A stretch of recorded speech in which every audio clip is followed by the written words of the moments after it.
около своята ост и се получава ден и нощ. Ден и нощ. Но идва момента, когато ще бъде само нощ. И повече ден няма да има. И това ще бъде един цял милнеум. 1000 години. Задава се веднага автоматично въпроса. Къде ще бъде Сион тогава? А кой е този Сион?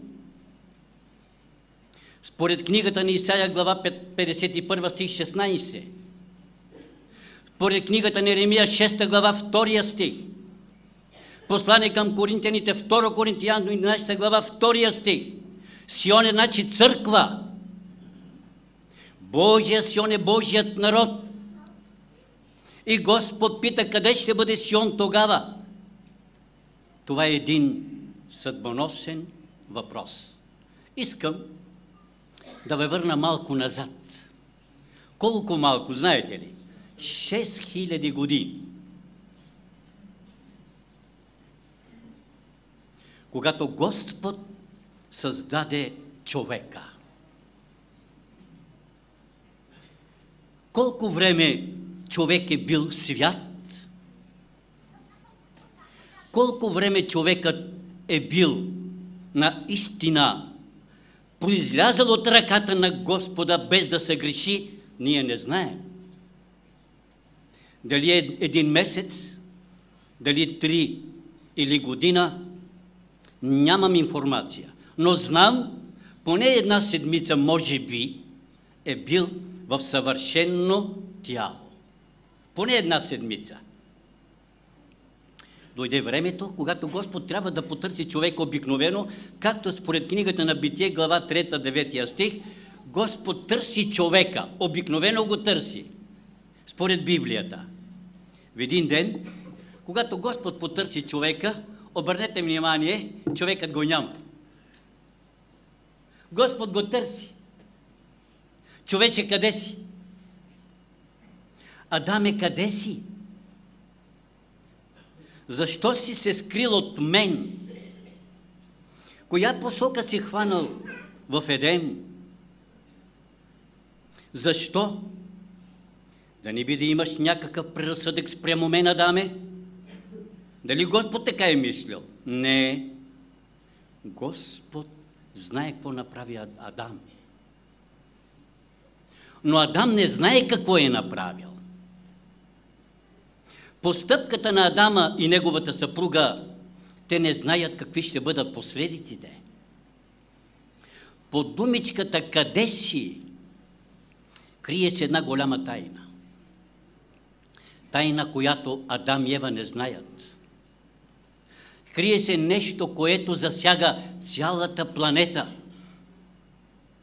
Нещо, което човечеството тогава, въпреки че е било толкова малко, от 2 души, сестри и братя, той не е знаел последиците от своята си постъпка. Той нямал представа за изкупителния план. Той не е знаел колко сълзи ще се проливат на земята, колко човешки черепа земята ще погълне и какви ли още беди земята именно ще предприеме. И така, все пак, когато ги е потърсил, къде са били те? Какво са направили тогава?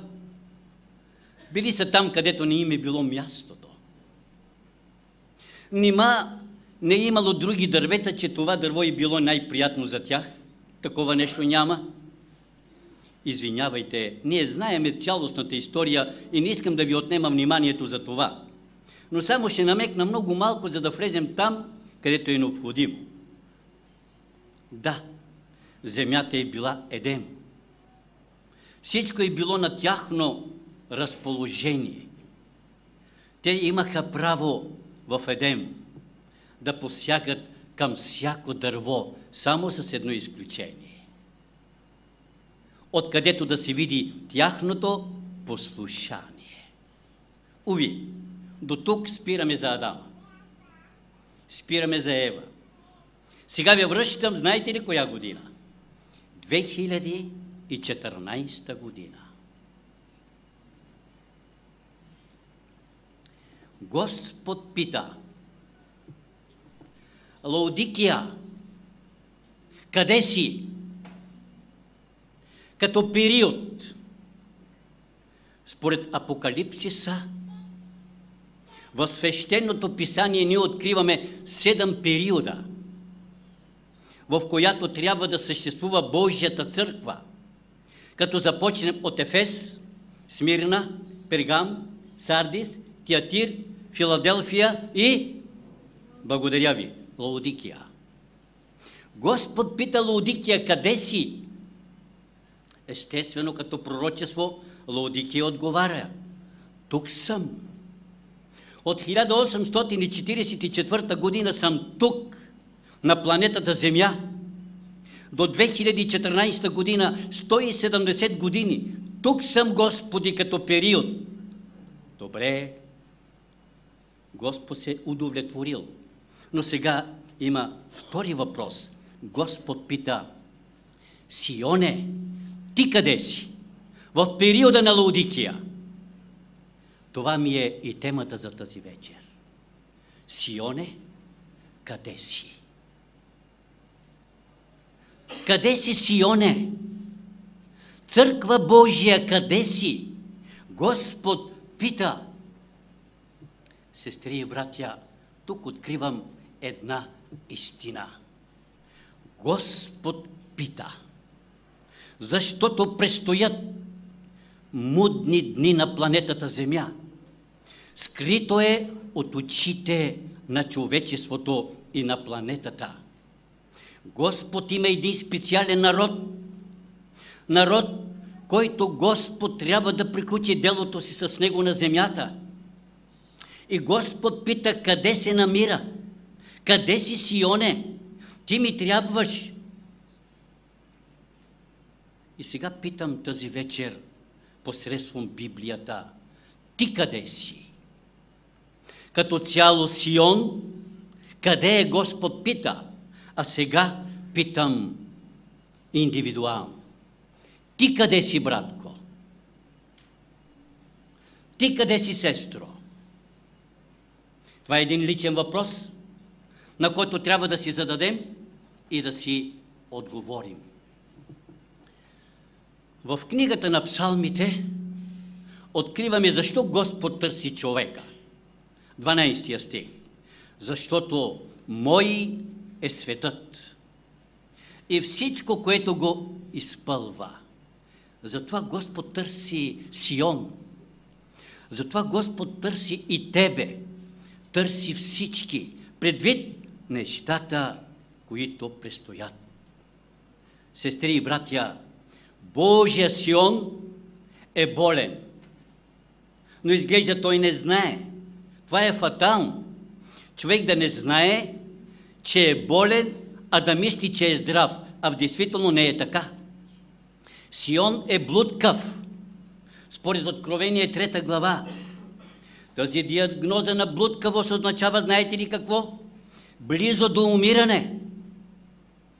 Сион няма колури. Той е сляп.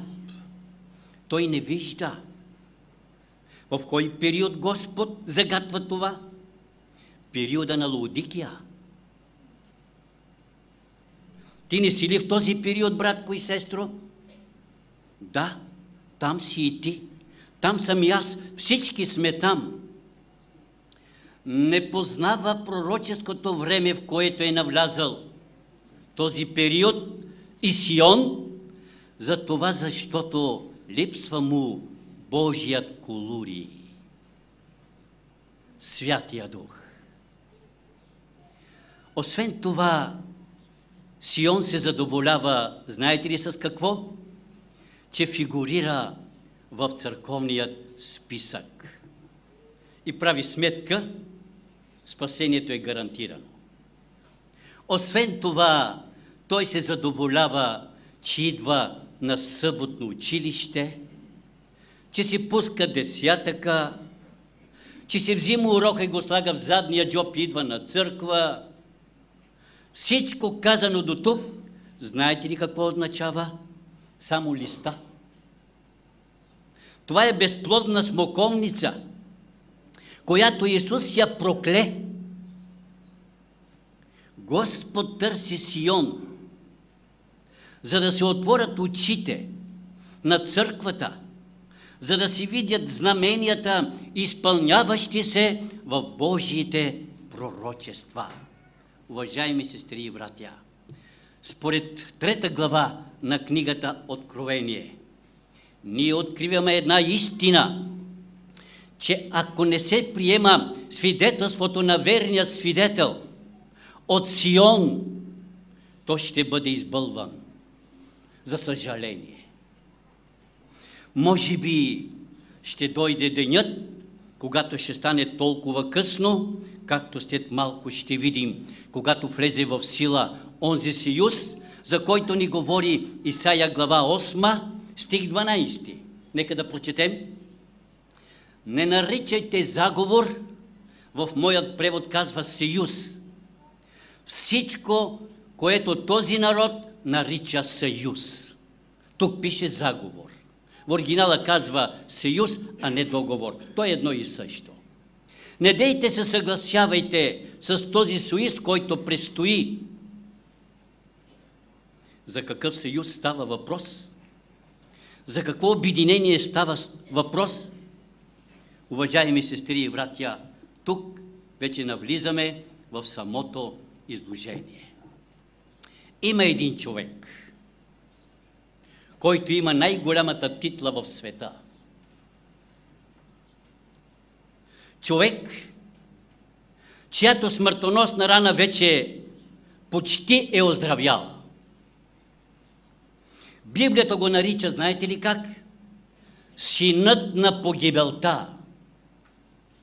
Но преди да бъде синът на погибелта, знаете ли какъв ще бъде той?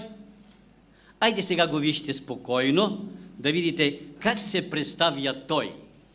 Виждате ли го? На едно специално място дава Господна вечера. Папа Франциск I. Вижте колко добър човек е.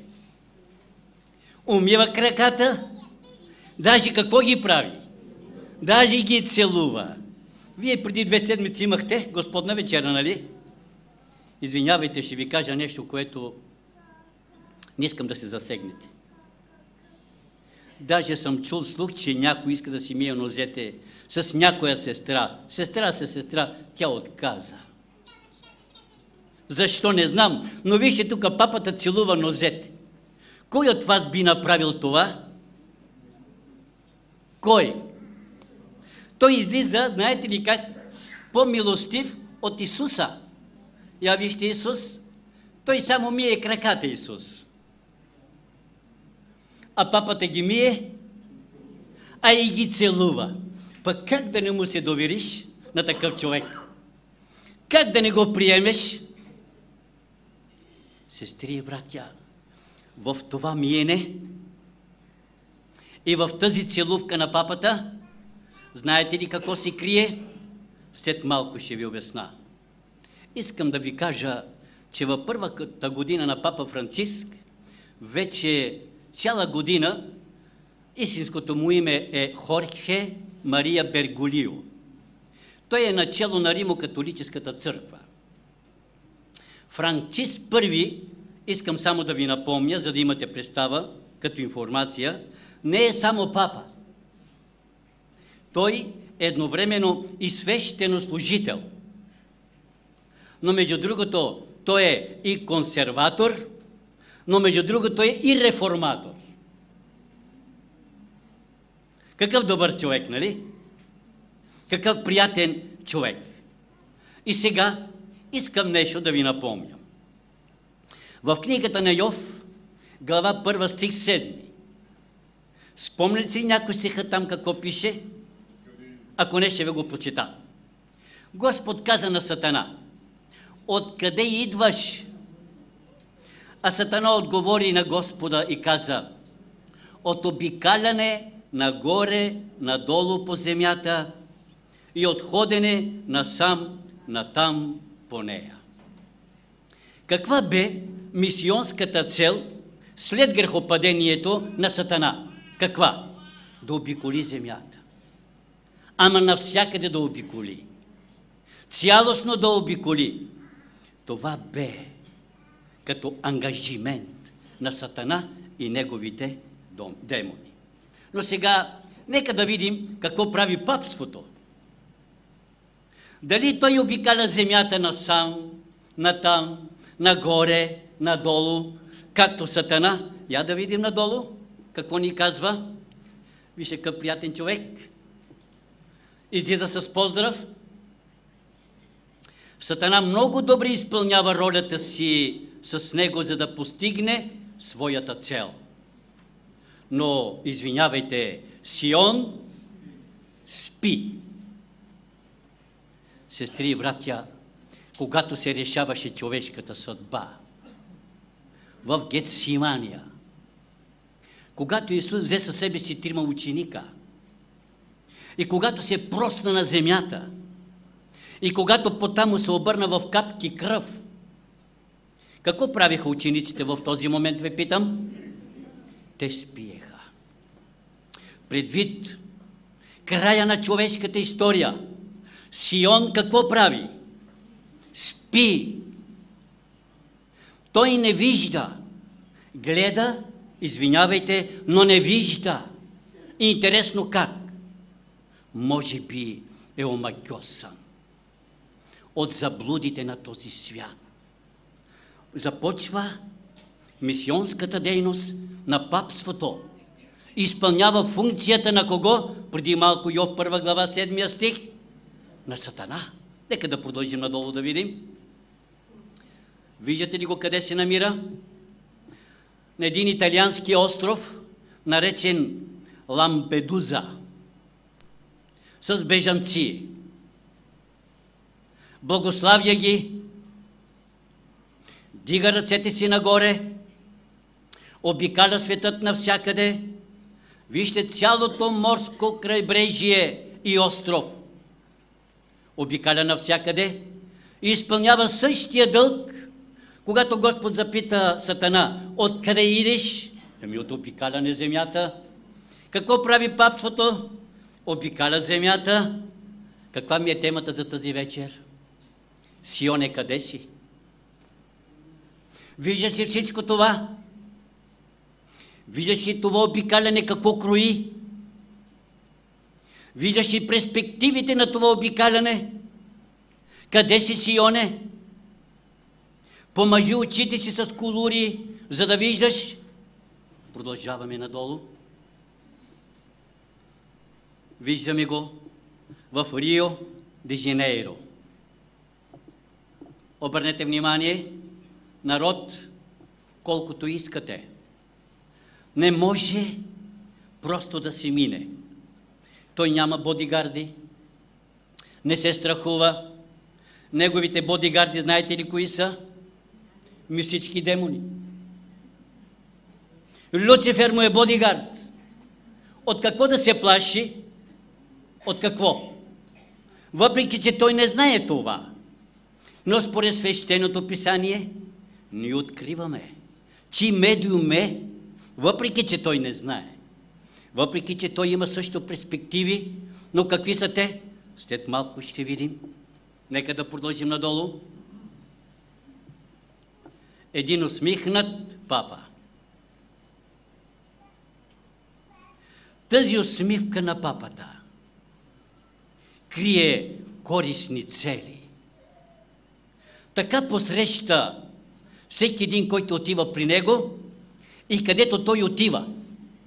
С усмивка. Какъв приятен човек. Когато идва при тебе някой с усмивка, знае, че не ти мисли зло, нали? Искам да ви питам нещо. Исус с какво бе предаден като знак? Благодаря ви. Папата мие кракати, какво ги прави? И ги целува. За тази целувка се крие нещо, за което след малко ще видим. На пръв поглед приятен човек, както Юда. Прегръща Исуса и го целува. А пък папата и нозете целува. Но какви са тези користни цели? След малко ще ги видим. Сестри и братя, Бог да помогне да издържим за времето, което предстои. Новият папа не се кичи със злато. Не обича големите коли. Той казва, знаете ли какво? Карнавалът вече, казва, свърши.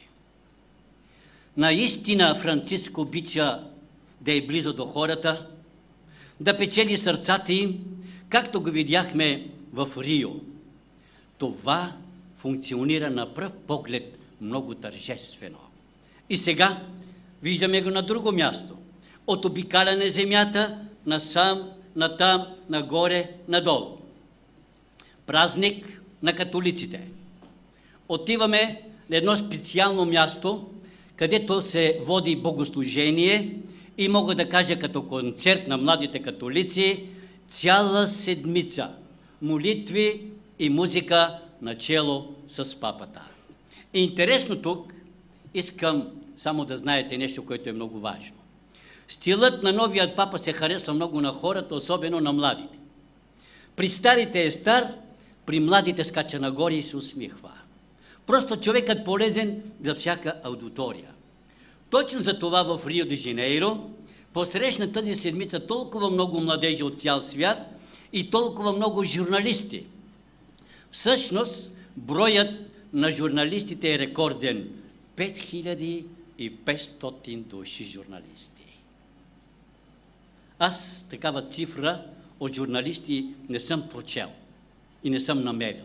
Но там, да.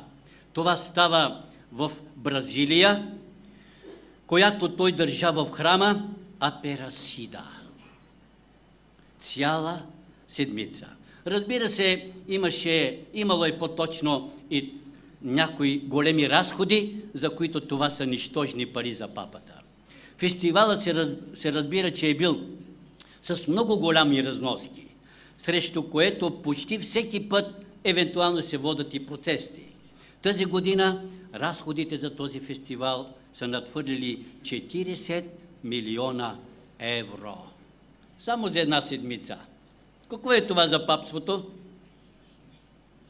Откъде идеш? От обикаляне земята насам, натам. Какъв добър мисионер! А ние адвентистите, извинявайте, от тук до вкъщи и от къщи до църквата, а па можем и без църква. За съжаление. И така продължаваме надолу. Господ пита: къде си, Сионе? Като виждат всички тези неща, къде си? В коя градина си? Дали си в Божията градина? Или в някоя друга градина, където не ти е мястото? Господ пита къде си. Всеки трябва да си отговори. Няма ли да помажеш очите си с колури, за да виждаш времето, в което сме навлязли? Сестри и братя, ще ви кажа един куриозен случай, който снощи получих като информация. Само дали беше в Нова Гвинея, да не ви излъжа точно, в момента изумях точно къде беше, но само ще ви кажа случая. Едно младо семейство с 3 деца, глад, и то голяма глад. Семейството вече трудно издържа, родителите също. Бащата няма изход, майката излязла, за да види нещо да намери. По същото време, когато излязла майката, бащата взима голямото си момиче на 8 годинки и я разфасонира на парчета, я вкарва в фурната, за да си изпече месото й. Всичко това се наблюдава от по-малкият й брат и когато съпругата се върна, той я поканва на обяд. Аз намерих храна. Малкото детенце, братчето, затичало към майката и обясни цялата история. Тогава майката веднага сигнализирала на полицията. И веднага смъртната присъда излезе. И бил блъснат от едно високо място, от една скала и останал на парчета. За да посегнеш към детето си от глад, Сионе, къде си? Историята на Иерусалим, 70 години, за които Господ е пророкувал. Камък от камък, който няма да остане, да не бъде помръднат. Историята се повтаря. Сестри и брати, и нещо друго, за което все пак трябва да знаем. В някои държави вече спокойно е разрешено. За съжаление, това взел надмощие и в някои църкви, които носят името адвентисти, допълвам от себе си по име, които разрешават брак, пол от един и същи пол. Как, например? Мъж с мъж, жена с жена. Накъде върви Сион? Докъде стигна Сион? Сестри и братя, не знам дали ще го приемете, но това е достоверно дело. Проучвал съм го и ви го казвам. Знам, че това нещо ще се види в интернета. Казвам го спокойно, за да види Сион къде се намира. На къде е тръгнал и къде стои. И издадена заповед никой да не ги закача, защото те намират уют, знаете ли къде? Само в Адвентната църква, защото проявяват много любов. Църквата на адвентистите има много любов и тя може такива да не ги изключва. Въпреки че те могат да стоят, и по витрините, могат да стоят и по улиците, могат да се припитават с нарушение на 7-та заповед, те намират убежище там, между църквата на адвентистите в Холандия. Сестри и братя, Сионе, къде си? Господ пита, къде си? На кое място стоиш, на коя градина? Сестри и братя, пресяването е започнало. Пресяването е обхванало доста голяма маса. И като народ Божий, ние не трябва да стоим пасивни.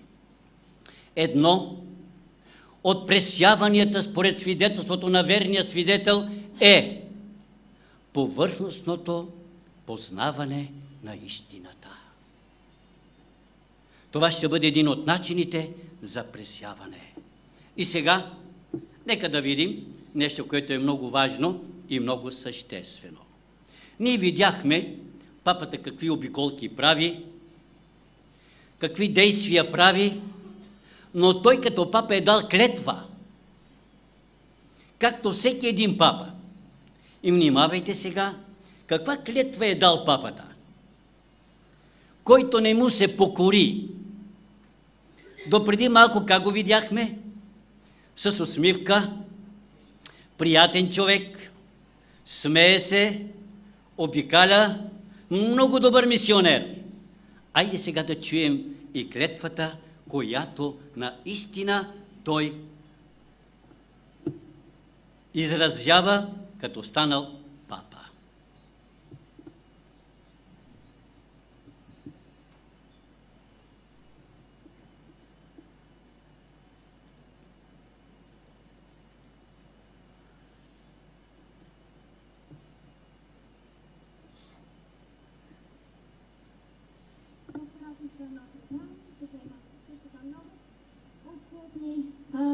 Инкрустации и клетвата на иезуитите, която всеки трябва да положи при встъпването си в този орден, Аз се заклевам в присъствието на Всемогъщия Бог, че Неговото светейшество, папата, е заместникът на Христос на земята и е единственият глава на католическата и вселенската църква на земята и че Неговата сила му е дадена от Исус Христос, за да сваля от власт еретици, царе, правителства, власти.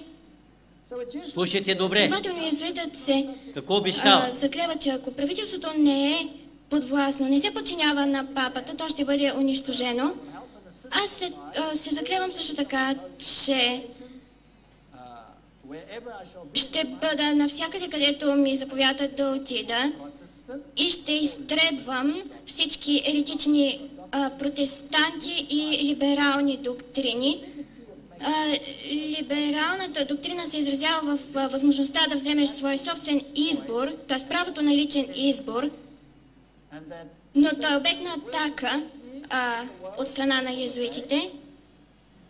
И аз обещавам, че няма да имам свое собствено мнение, ще се изпълнявам заповедите безусловно и ще водя война тайно или явно срещу всички еретици, ще ги изтребвам от лицето на земята, няма да щадя нито пол, нито положение, ще ги горя, ще ги дера, ще разпарам стомашите и отробите на жените им и ще смачквам главите на децата им в стената.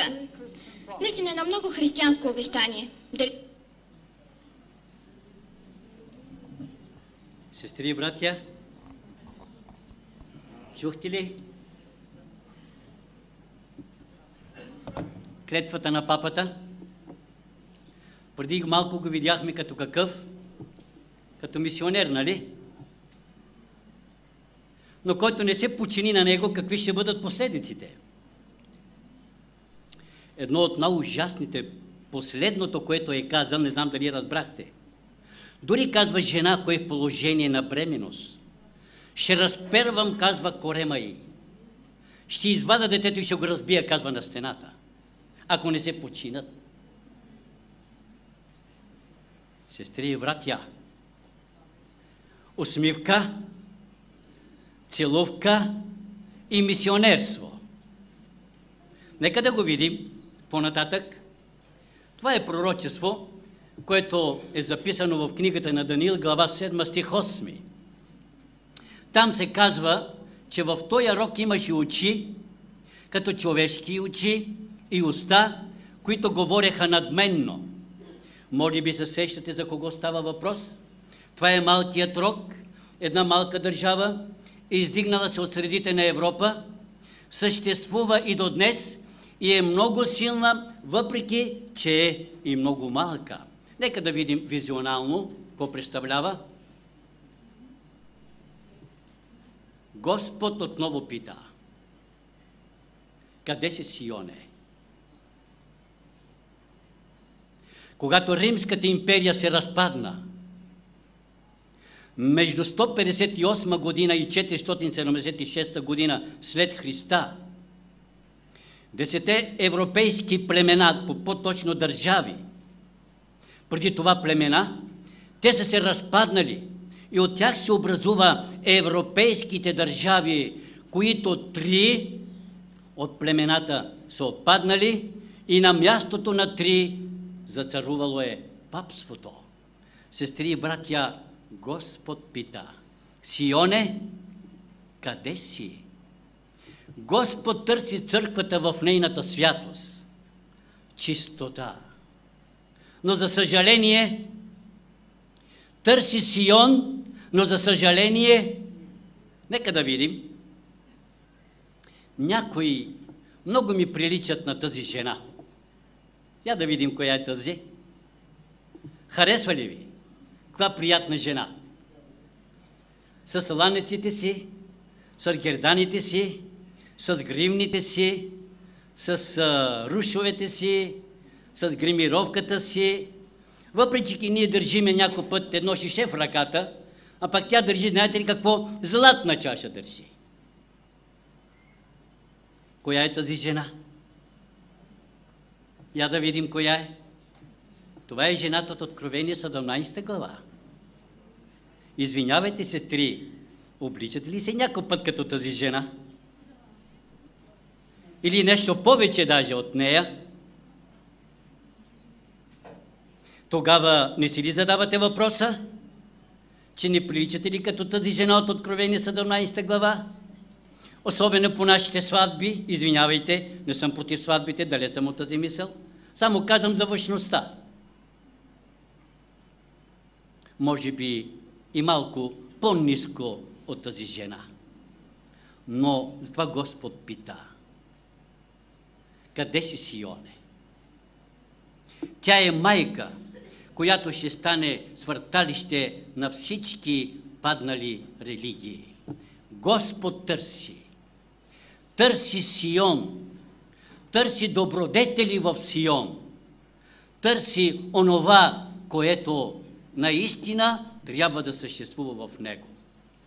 Търси онази жена, която носи щафетата на истината, която предава истините Божии и се базира на Божиите принципи. За тази жена, Апокалипс 19 глава 9 стих, Господ чака тази жена. Коя? Тя. Истинската жена. Истинският Сион, който предава истината според свещеното писание. Братко и сестро, като коя жена приличаш? Първата или тази, която е пред нас?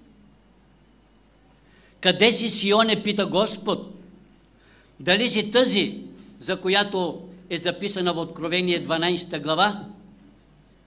Жена, която носи щафетата, която носи учението от апостолите, жена, която държи в ръката си цялостно Библията, и Стария и Новия Завет. Господ пита тази вечер: къде си, Сионе? Сестри и братя, четем в книгата на Исаия 60 глава 1 и 2 стих. Стани и свети, защото дойде светлината ти и славата Господна ти усия. Защото ето тъмнина покрива земята и мрак племената, а на тебе ще усияе Господ и славата му ще се яви над теб. Стани и свети. Господ дава една препоръка: да станем, да предприемем нещо и да бъдем светлина. Ако светлината в тебе или в мен стане тъмнина, питам ви, каква ще бъде тъмнината? Често пъти влизаме в галерията на Сатана и искаме да излезем оттам бяли. Това е невъзможно. Едно младо момиче на 18 години в чиста бяла рокля застана пред един бункер на миньори, външен бункер. Оттам излязли, знаете ли кой? Миньорите. Знаете ли как излизат те? Само зъбите им светят. Всичко това е черно от прахта и от въглищата. Тя застана отпред на галерията, който бил завеждащ смена, отишла при него и казала: извинете, искам да влеза вътре. Къде? Там вътре, къде влизат миньорите. Можеш. Влезни. Но не ти обещавам, че ще излезеш с бяла рокля. Защо влизаш в галерията на Сатана? Мислиш ли, че ще излезеш с бяла рокля? Лъжем себе си. Сестри и братя, не дей се явявай там на този отвор. Широк е пътя на този отвор, галерията на Сатана. Далеч трябва да бъдем оттам. Господ търси Сион и да си отвори Сион очите и да се приготви за последния ден. И Господ тази вечер казва: Сион да види. Духовните очи да виждат онези знамения, които предвещават близкият край. Нека да видим още един клип.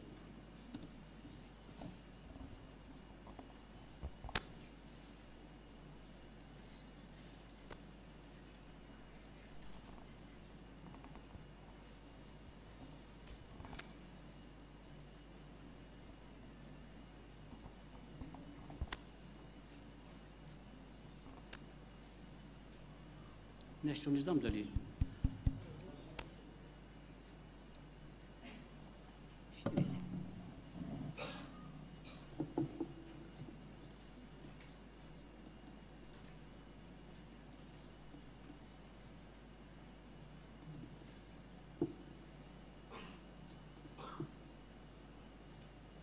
Силни бури с гръмотевици и поройни дъждове връхлетяха Южна Полша, като оставиха близо 70 000 домакинства без електричество. На места е паднала градушка с размера на кокоши яйца. Над 230 къщи са унищожени или повредени. Притъмня и вратите започнаха да се блъскат. Секунда след като излязох навън, покрива вече го нямаше. Помислих, че ще полудея. Рядко за Полша явление. Торнадо помете най-малко 50 сгради в централните и южните райони. 2 души са ранени, след като дърво паднало върху колата им. Наводнения, причинени от мусонни дъждове, отнеха живота на 53 души в Филипините и оставиха близо 270 000 без покрив. Над половината от столицата Манила е под вода. На места нивото и достигна човешки ръст. Властите очакват, че положението ще се влоши заради прогнозите за нови силни дъждове. Спящ вулкан изригна след повече от век в Нова Зеландия. Няма данни за пострадали хора или за материални щети. Гъстата пепел, която вулканът изхвърли във въздуха, обаче наложи отмяната на редица полети и затварянето на пътища. Пожар избухна в петролна рафинерия в Калифорния. Всички работници от завода са евакуирани, но жителите на града бяха посъветвани да не излизат навън и да се пазят от дима, който е канцерогенен. И сега Господ пита Сион: Сионе, къде си? Виждаш ли всичко това? Сестри и братя, и това, ако не ни стресне, не знам какво трябва да направи Бог още, за да се събудим от съня. Като видите всичко това, казва Господ, дигнете главите си нагоре, защото спасението ми наближава. Сестри и братя, Бог в своята милост кани: към мен не погледнете и спасени бъдете всички земни краища. Къде ще стоим? Коя градина ще бъдем? Зависи от твоето решение и от моето решение. Ако пренебрегваш Божият апел, неизбежно съдбата ще не постигне. Бог в своята милост иска да бъдеш тук. Сионе, ще бъдеш ли тук? Пита Господ. Това е новото битие. Това е новата земя. Това е коронясването и твоята корона. Ако стоиш наистина в Сион, ще имаш привилегията да бъдеш тук и Бог да положи короната на твоята глава, обсипана с много звезди. На твоята корона, братко и сестро, ще има ли звезди? Колко хора си довел при Христа, толкова звезди ще имаш на короната. Да кажа ли противоположното? Ако нямаш звезда на короната, какво означава? Че няма да съм там. За съжаление. Къде си, Сионе? Господ пита. Ти в числото на моя Сион ли си?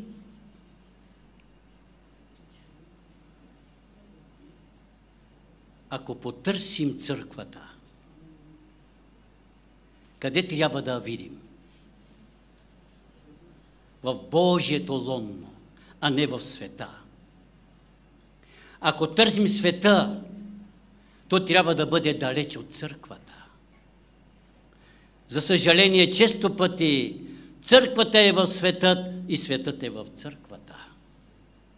Не може водата да бъде в лодката и така да стане.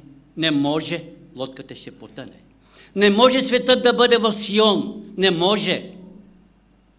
Сестри и братя, твоето решение ще определи твоята съдба. Бог да благослови Сион в решенията. Да постави Господа на първо място. И когато Господ дойде в славата си, да се радваме на Неговото явление, да имаме привилегията, да сме участници. Знаете ли къде? В новото битие, където няма да има смърт, няма да има черни забратки, траур, където няма да има сълзи. Това е царство на любов. Сега живеем в царството на благодатта. Скоро Сион трябва да прехвърли царството си в царството на любовта. Желаеш ли да бъдеш там? Ако да, предай сърцето си на Господа. Бъди в Сион, в Неговата църква.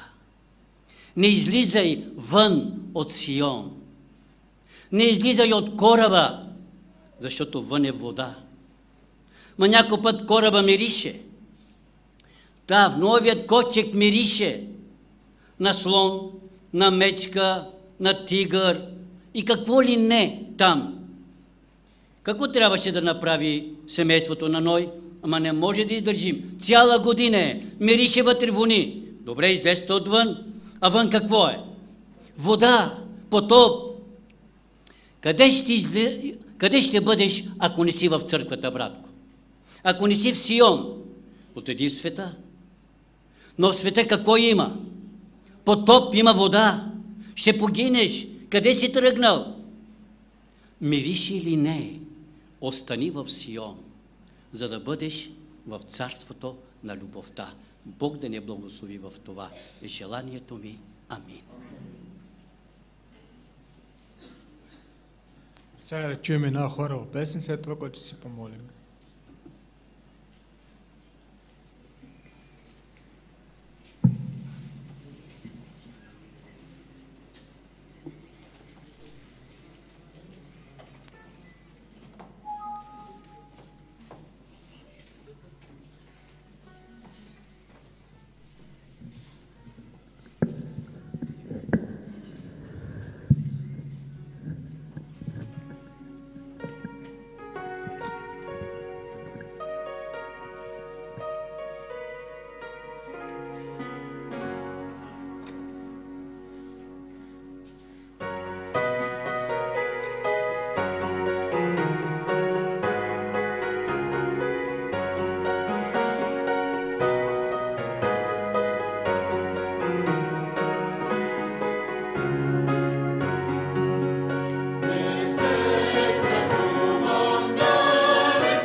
своята църква да се справи. Благодарим на Бога, след това на брата за хубавата тема. Затова сега се намираме за нашата молитва.